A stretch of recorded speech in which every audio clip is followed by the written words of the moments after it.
me referiré al Programa Nacional de Alimentación Escolar Cualihuarma. Y el programa ha sido sujeto de casos de corrupción, llegando a situaciones inaceptables, como la provisión de alimentos en estado de descomposición, uso de carne de caballo en vez de carne de res, entrega de vísceras y otros productos enlatados en mal estado, hongos, impurezas y en algunos casos hasta heces de roedores. Han sido identificadas y procesadas las personas responsables. Que a la fecha se han identificado y se llevan adelante procesos de sanción para aquellos trabajadores y proveedores que pudieran estar involucrados en cualquier acto de corrupción por parte del ex programa Cualihuarma, ahora programa Huasimicuna. Voy a hacer referencia a algunos puntos que ya se han tocado anteriormente, que la delegación ya mencionó. Sin embargo, tengo preguntas más específicas sobre los mismos, por si suenan repetitivos.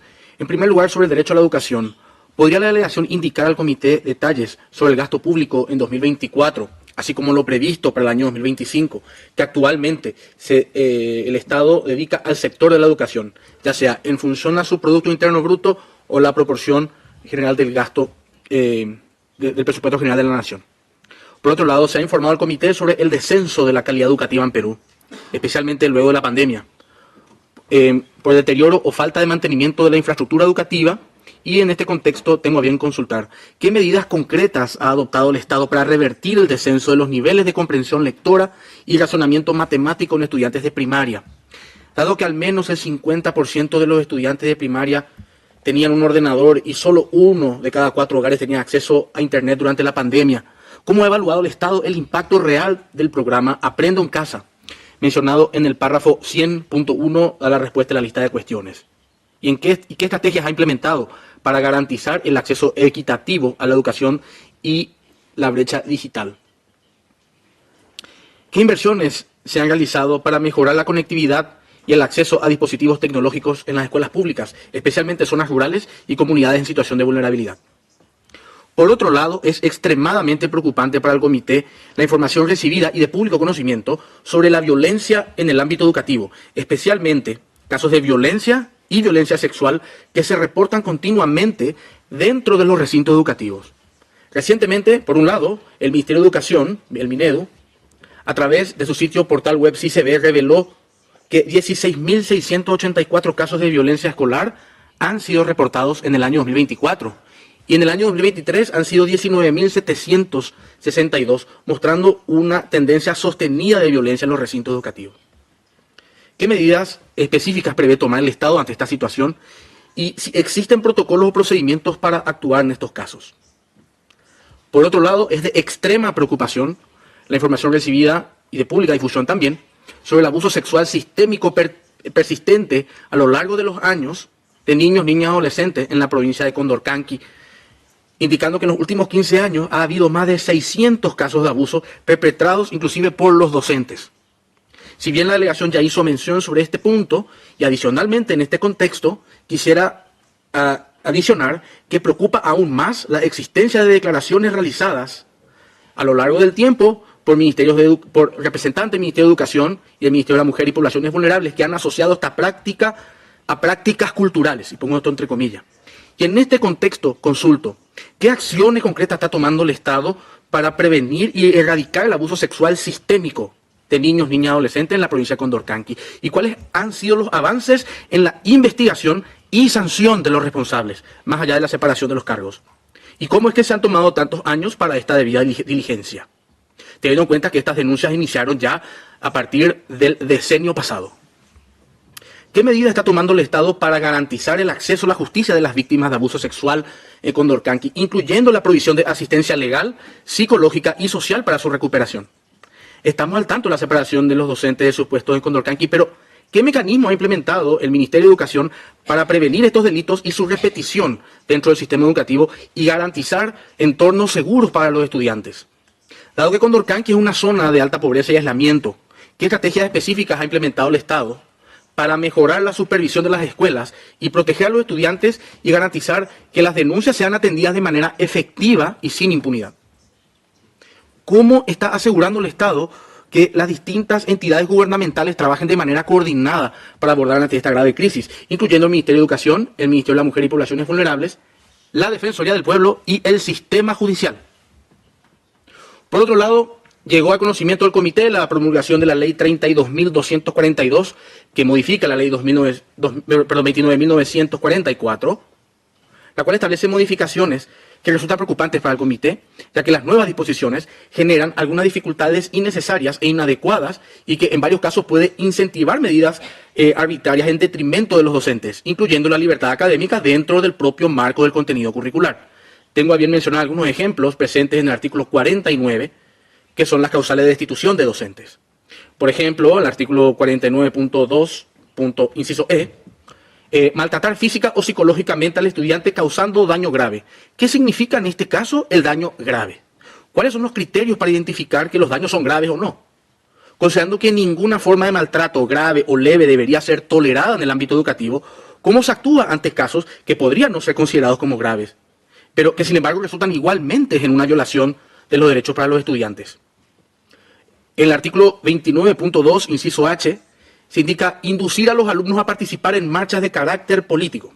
Si bien el comité es consciente de la prohibición de utilizar a los alumnos y al sistema educativo para promover asuntos partidarios o proselitismo político, es importante resaltar que si bien existen instrumentos internacionales ratificados por la República del Perú que reconoce el derecho de los niños, niñas y adolescentes a expresar su opinión en todos los asuntos que les afecten, y que sus opiniones sean tenidas en cuenta, así como su libertad de expresión y difundirla en el derecho a la libertad de asociación y reunión pacífica que fundamente su derecho a la protesta. Y en este sentido consulto, ¿cómo se garantiza que los docentes no sean destituidos por el motivo que los estudiantes decidan ejercer su derecho a la protesta, especialmente en el ámbito educativo?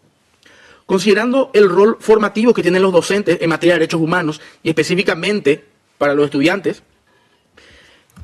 ¿cuáles son los criterios utilizados para separar el rol formativo de supuestas inducciones de participar en actos que puede considerarse de carácter político, pero que finalmente son protestas o marchas a favor de los derechos humanos?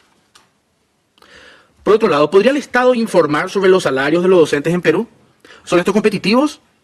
¿Cómo se compara el mismo con el salario mínimo o salario promedio existente en Perú? ¿Existe un plan de carrera para docentes? ¿Existen docentes que trabajan en base ad honorem en el país?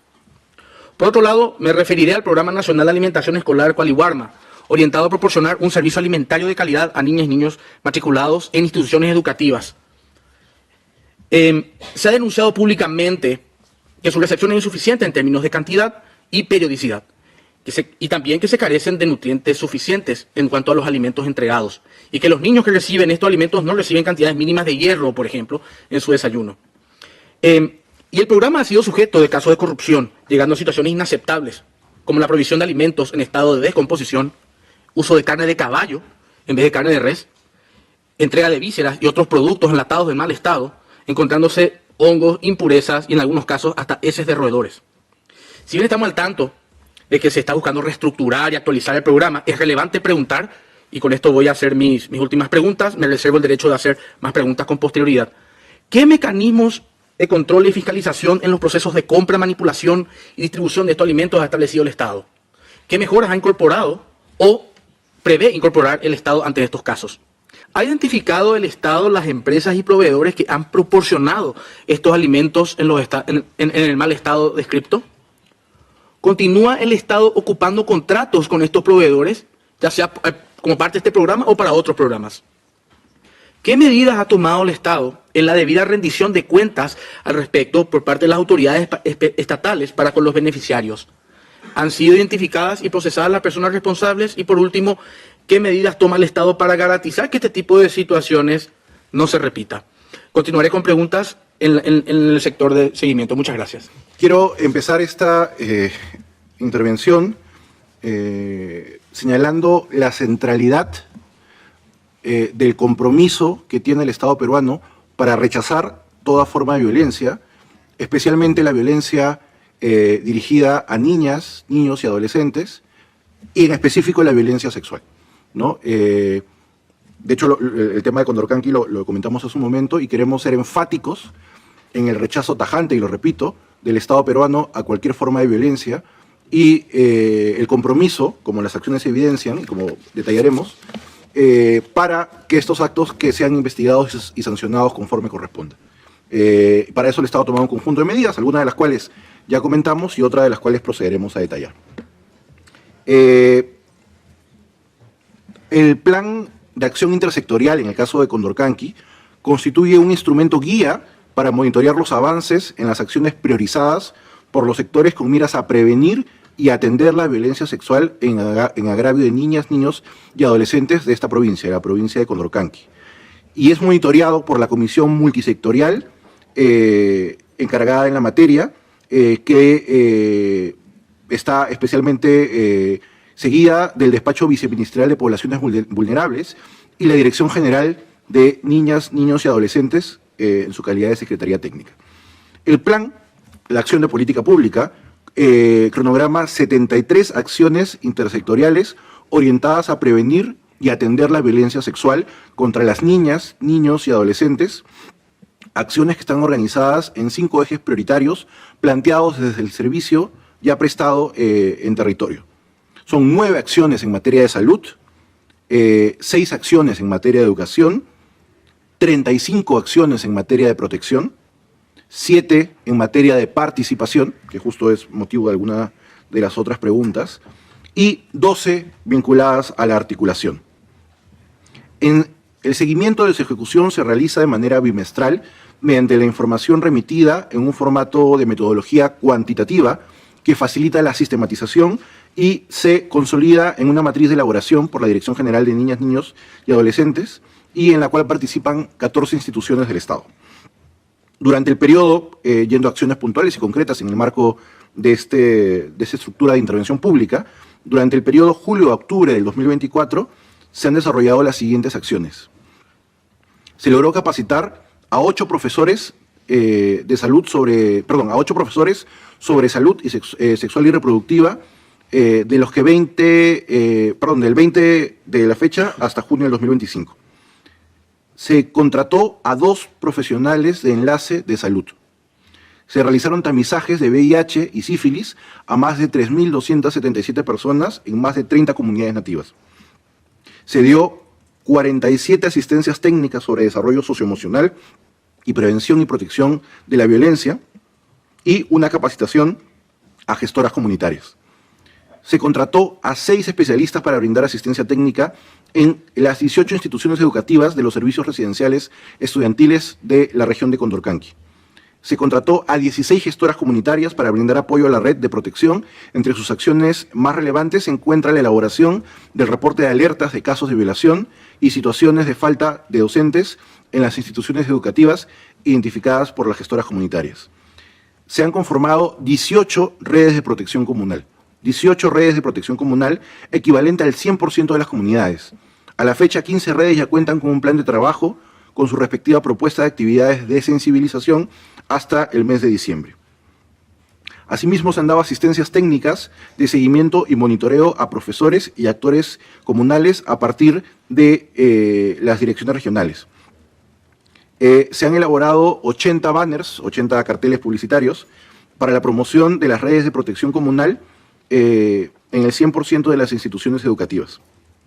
Se realizaron 50 asistencias técnicas a la Unidad de Gestión de Educación Local en Condorcanqui para mejorar los procesos administrativos disciplinarios, que justo también era una de las consultas específicas, relacionados con violencia sexual. En este marco se destaca la contratación de 4 abogados por la Dirección Técnica Normativa.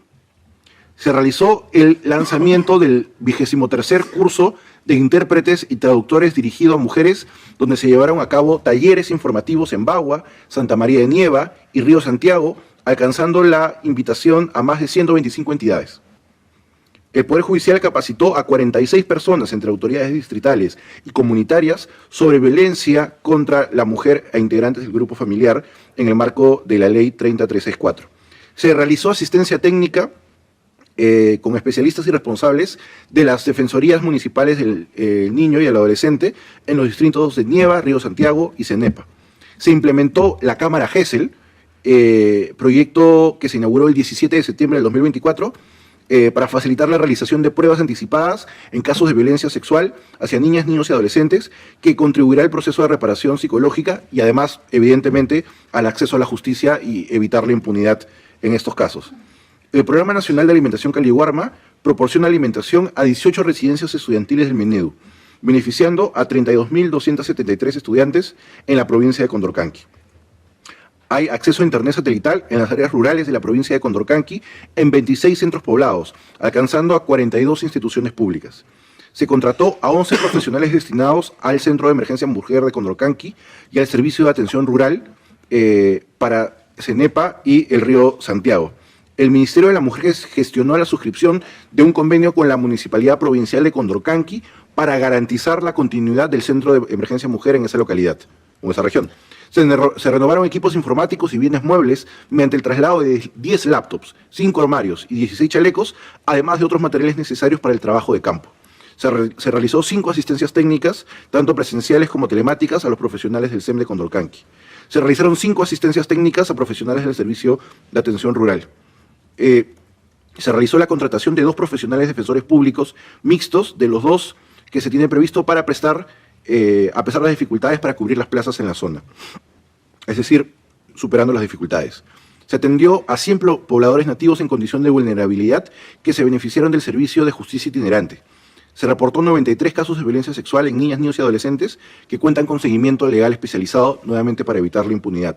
Se logró capacitar a 260 personas con destacada participación de mujeres en 5 comunidades nativas del distrito de CENEPA. Se realizó una campaña de sensibilización e información en la institución educativa primaria Yutupis. En Santa María de Nieva se presentó a la mesa técnica multisectorial para abordar la problemática de violencia sexual contra niños, niñas y adolescentes en la provincia de Condorcanqui. Se programó 3 asistencias técnicas para el funcionamiento de la inasistencia provincial a la concertación de Condorcanqui. Asimismo, el 22 de noviembre del 2024 se aprobó la estrategia multisectorial para la prevención de la violencia sexual que afecta a los niños, niñas y adolescentes. Prevenir para proteger, cuyo objeto es reducir significativamente la prevalencia de la violencia sexual y fortalecer el bienestar integral de nuestras niñas, niños y adolescentes, asegurándoles un entorno más seguro y protector para su desarrollo, con un horizonte al año 2030. Sobre los procedimientos administrativos y judiciales a docentes en la provincia de Condorcanqui, como ya se mencionó, desde el año 2010 al 31 de diciembre del 2024, se tiene a 607 docentes y 52 trabajadores administrativos denunciados por delitos de violencia sexual, siguiendo los procedimientos correspondientes. De otro lado, como ya comentamos también, el sistema Nexus permite identificar en los procesos de plazas educativas a los profesores vinculados a estas materias. Los profesores contratados durante el 2024 que tienen medida preventiva de separación no pueden enseñar. Para el 2025 cuentan un impedimento legal para ser contratados a la luz de la normatividad vigente. Asimismo, se han fortalecido las capacidades de los servidores públicos indígenas. A 74 servidores públicos indígenas en Condorcanqui. Se ha contratado a gestoras interculturales para atender esta problemática. Y hay investigación acerca de estatutos comunales ante casos de vulneración de derechos de trámites y denuncias. Como podrán ver, para poder pasar a responder otra pregunta y no quedarme solo en esta, hay un profundo compromiso del Estado peruano en atención a esta materia y cualquier declaración que se haga debe ser interpretada en el sentido de, o que se haya realizado en el sentido de preocupación y atención urgente a esta problemática que se viene atendiendo, como comentábamos, desde el 2010. Se nos consultó también en relación a el tema presupuestal y cómo es que estaba el gasto referente a ello en el sector de educación, referente al gasto público. Para el año 2025 se han asignado recursos en la función de educación hasta por la suma de 49.111.767.000 millones de soles, los cuales se encuentran distribuidos en los pliegos de los 3 niveles de gobierno. Cabe precisar que cada pliego tiene autonomía propia para su programación de presupuesto, siendo el Minedu el responsable del pliego 10. En dicha línea, el gasto público en educación, y esto es un dato relevante, creció de 26.6 a 46.1 mil millones de soles. Repito, de 26.000 millones de soles a 46.000 millones de soles entre el 2017 y el 2024, un aumento nominal del 73.1%. Referente a la educación y la conectividad en zonas rurales, El Minedu, en el 2022, elaboró el plan de cierre de brechas digitales, el cual consta de tres componentes. El componente de infraestructura tecnológica, que contempla la dotación de equipamiento tecnológico para los ámbitos rural y urbano de los niveles primaria y secundaria. El componente de recursos digitales, que está constituido por las plataformas digitales de acceso a cursos virtuales, programas de formación, comunidades virtuales, repositorios en materia educativa, sitios web temáticos, herramientas y aplicativos. Así también se está proyectando la elaboración de contenidos educativos portables para escenarios sin conectividad y contenidos digitales que brindan a los estudiantes y docentes recursos para el desarrollo de experiencias de aprendizaje según el contexto y el escenario donde se realizan. En este componente se implementa también el portal Perú Educa 4.0, que contará con un aula virtual para estudiantes, planificador de clase digital y aplicaciones móviles en materia educativa. El componente de acciones formativas contempla asistencia técnica para el acceso al uso y aprovechamiento pedagógico y de gestiones de los distintos dispositivos tecnológicos para potenciar el servicio educativo en la modalidad presencial, a distancia y semipresencial de la educación básica según las necesidades formativas y tecnológicas correspondientes a la materia. Asimismo, a fin de acortar la brecha digital de uso de tecnologías digitales de nuestros estudiantes y docentes en escenarios rurales y urbanos de pobreza y brindar servicios educativos de equidad, inclusión y calidad acorde al equilibrio, al objetivo estratégico del Ministerio de Educación de tener un acceso equitativo a una educación integral que permita el desarrollo pleno de las capacidades humanas en sociedad. Sobre el tema de recuperación de aprendizajes y el impacto que esto tuvo en el contexto de la COVID-19. Nos preguntaban qué acciones se han tomado. Una de ellas es el refuerzo escolar.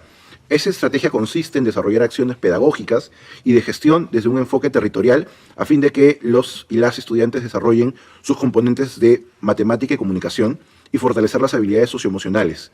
Es decir, no solo el tema de aprendizaje, sino también las habilidades blandas, según el nivel esperado para su grado o ciclo. Esta estrategia se desarrolla en 3 etapas.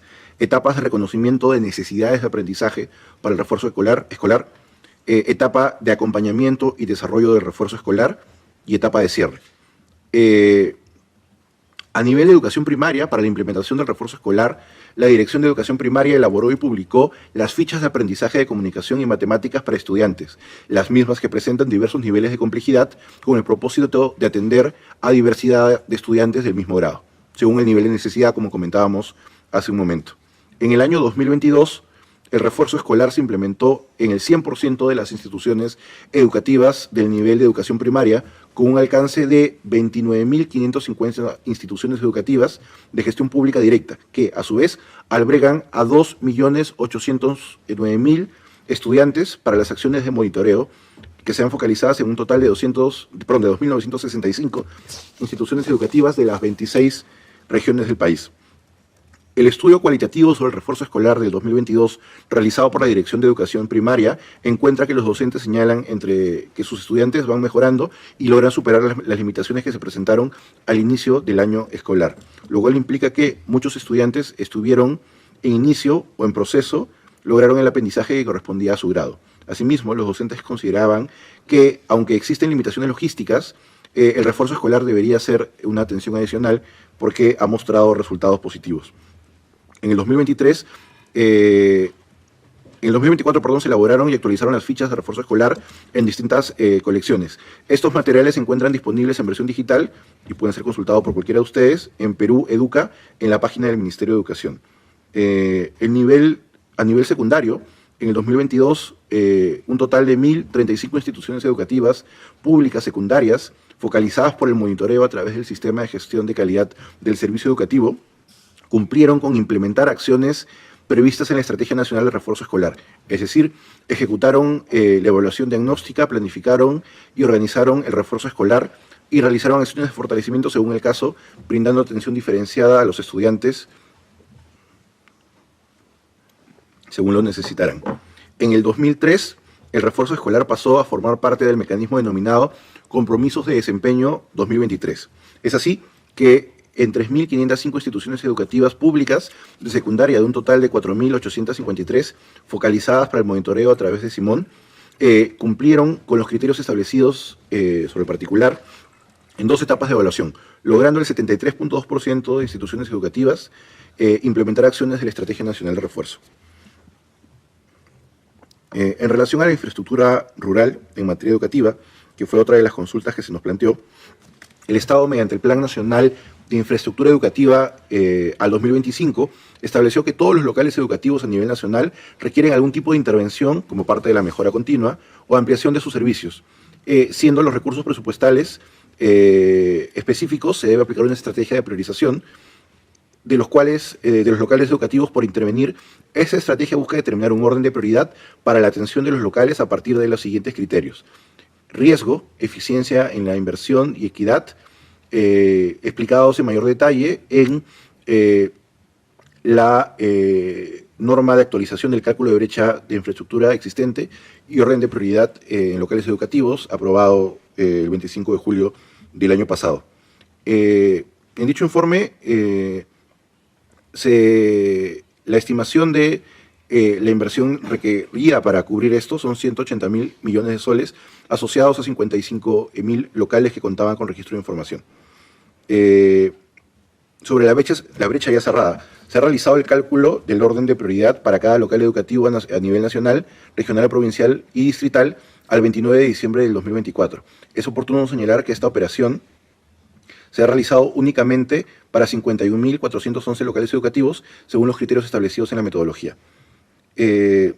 A nivel regional, se debe destacar la mayor cantidad de locales de votación identificados con brecha cerrada y priorización. Son las siguientes regiones: Huancavelica, con el 99.9%, Ayacucho, Apurímac. Por otro lado, las regiones con menor cantidad de priorizados son Callao y Lima, es decir, se han priorizado las zonas con mayor índice de requerimientos.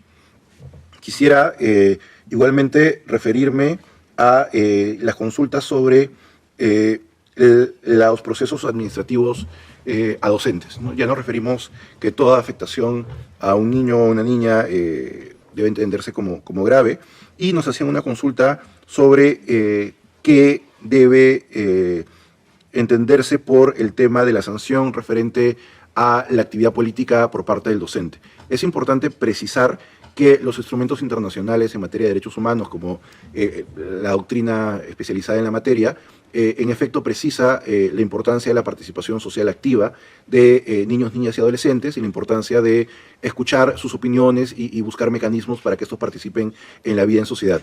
Eso es algo que es promovido y respetado por el Estado peruano. En específico, la norma precisada lo que busca es evitar que uno de los componentes de la participación de los adolescentes se vea afectado, como fue planteado de alguna manera en la propia pregunta, que es el elemento libertad.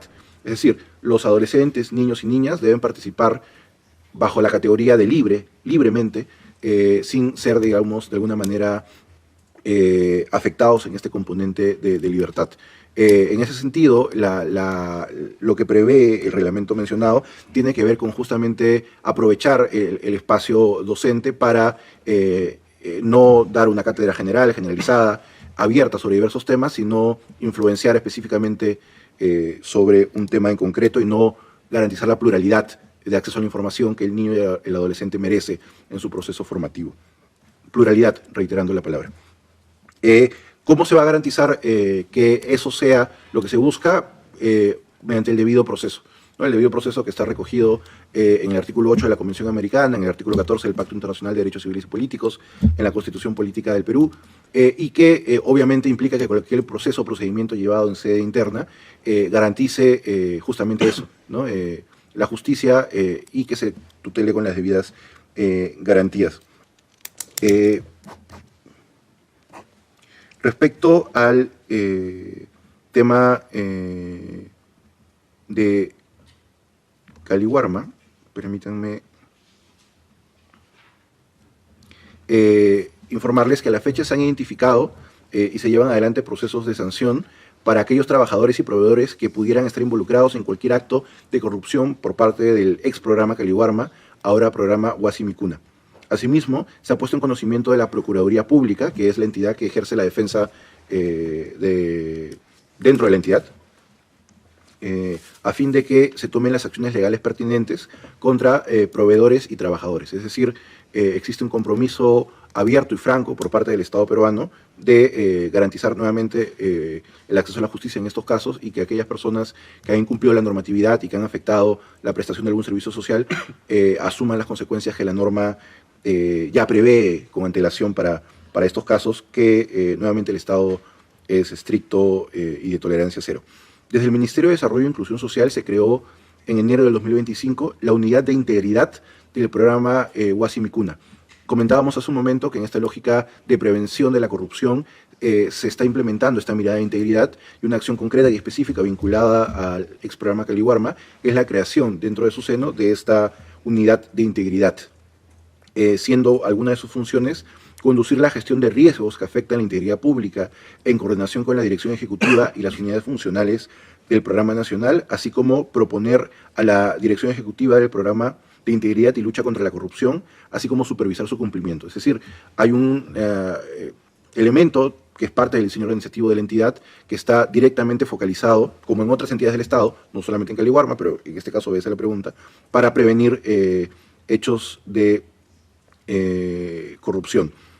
Para canalizar las denuncias sobre corrupción, este 2025, desde el programa Huasi Micuna, ex Caliwarma, se implementó como canal adicional una línea de WhatsApp. Los canales formales son también un correo institucional y a través del portal de denuncias del programa, donde se reserva la identidad de la persona que denuncia, de esta manera fortaleciendo la actividad preventiva y de atención contra hechos de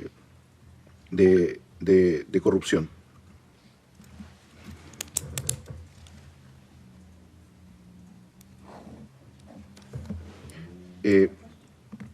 Un segundo, por favor.